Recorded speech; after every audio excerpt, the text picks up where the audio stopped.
মোহনকে খুন করতে যাওয়ার অপরাধে আপনি আমাদের গ্রেফতার করেছিলেন। এই মোহন, একদম ঠিক ধরেছেন, এই মোহন। আপনার যা যা জানা আছে সবটা বলুন আমাদের।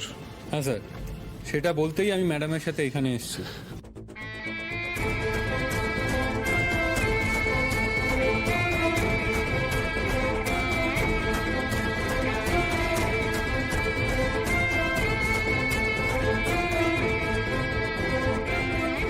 তার মানে গুলিটা প্রতাপ রায়চৌধুরী চালিয়েছিল? হ্যাঁ, আর তার প্রমাণ আমার কাছে আছে। একটা মিনিট, এই দেখুন দেখুন।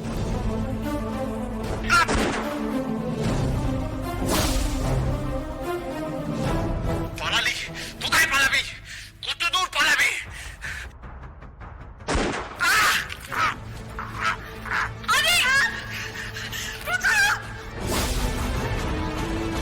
এই প্রতাপ রায়চৌধুরীকে ইমিডিয়েটলি অ্যারেস্ট করতে হবে। আমি আমার টিমকে মোবিলাইজ করে দিচ্ছি, আর এই এভিডেন্সগুলো ততক্ষণ আমাদের কাছেই থাকবে। Okay, thank you so much. আপনারা হেল্প না করলে এই সত্যিটা আমাদের জানা হতো না। Thanks to you also. Okay, welcome back.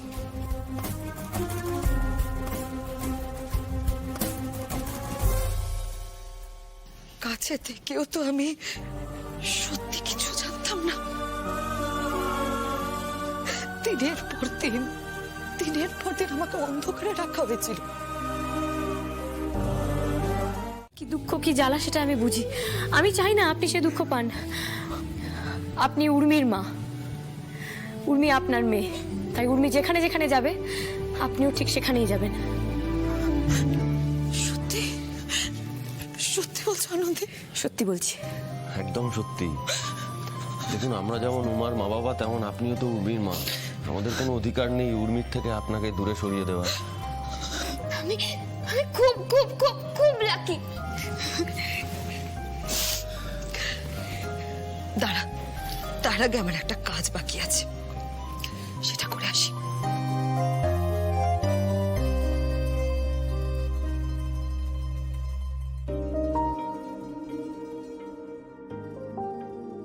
হ্যাঁ উকিল বাবু, আপনি প্রতাপের খুব কাছের লোক, তাই না? আপনাকে একটা খবর দিই তাহলে। স্পেশাল ফোর্স প্রতাপকে অ্যারেস্ট করেছে। ইয়েস, তাই গিফট ডেটটা ফার্দার প্রসিড করবেন না। আর যদি প্রসিড করেন তাহলে কিন্তু আমি পুলিশকে বলতে বাধ্য হব যে আপনি প্রতাপের হাত ধরে আর কি কি বেআইনি কাজ করেছেন। গিফট ডিডে যদি উর্মির ফিঙ্গারপ্রিন্টের ইমপ্রেশন থাকে, তা সত্ত্বেও সমস্ত সম্পত্তি উর্মির। বোঝা গেছে?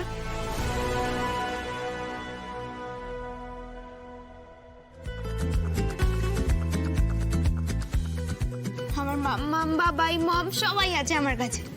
সম্পত্তিও পাওয়া হয়ে গেছে। এবার আমরা সবাই মিলে বাড়ি ফিরবো।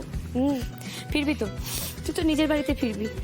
তবে উর্মি, তুই একা নোস, তোর সাথে সার্থকীও যাবে। আর তারপর 18 বছর হয়ে গেলে তোরা কোথায় যাবি, কি করবি, সেটা না তখন আমরা ভেবে নেব।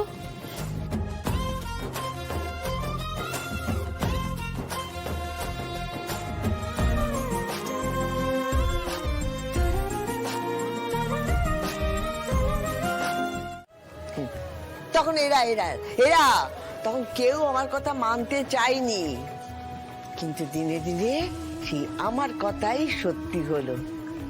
আমার আনন্দ দিদি ভাই আমার দাদু ভাইয়ের জীবনে এলো।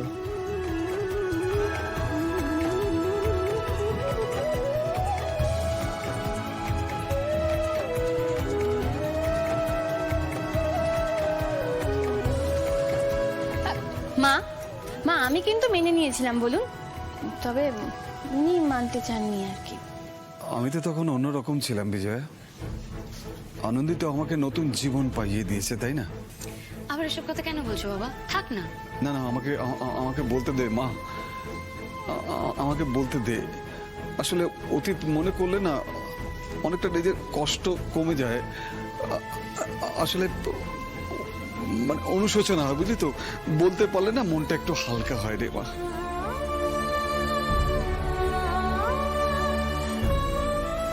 আমার গ্র্যানি বলতো রিপেন্ট যে করে তার আর কোনো দোষ থাকে না।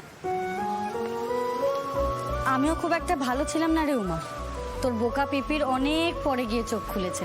আর আজ যে দেখছিস আমি নিজের শর্তে মাথা উঁচু করে বাঁচছি, তার ক্রেডিটটাও তোর মাম্মা মেরি। না বন্টি, তুমি ভালো থাকতে চেয়েছো তাই তুমি ভালো আছো। না আনন্দি, তুমি আমাদের সকলকে জীবনকে দেখার একটা অন্যরকম চোখ দেখিয়ে দিয়েছো। তুই আমাকে মুক্তি দিয়েছিস আনন্দি।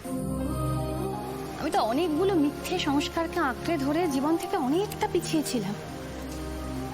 আমার বাবা মায়ের যেটা করার কথা ছিল সেটা তো তুই করেছিস। বল মা, মা প্লিজ। আরে থাক না, বলতে দে না আমাকে। তুই না আমাকে আমার জীবন বোধ তৈরি করে দিয়েছিস আনন্দি। আমাকে নিজের পায়ে দাঁড় করিয়েছিস তুই। এই লাহিড়ী বাড়ির বড় বউ, এই পরিচয় থেকে তো আমার উত্তরণ ঘটেছে। বিজয়া লাহিড়ী সমাজে স্বীকৃতি পেয়েছে। আমি নিজের পরিচয় খুঁজে পেয়েছি আনন্দি তোর জন্যে।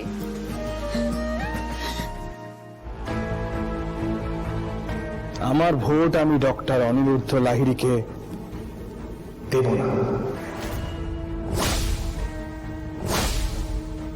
আমার চয়েস ম্যাডাম বিজয়া লাহিড়ী।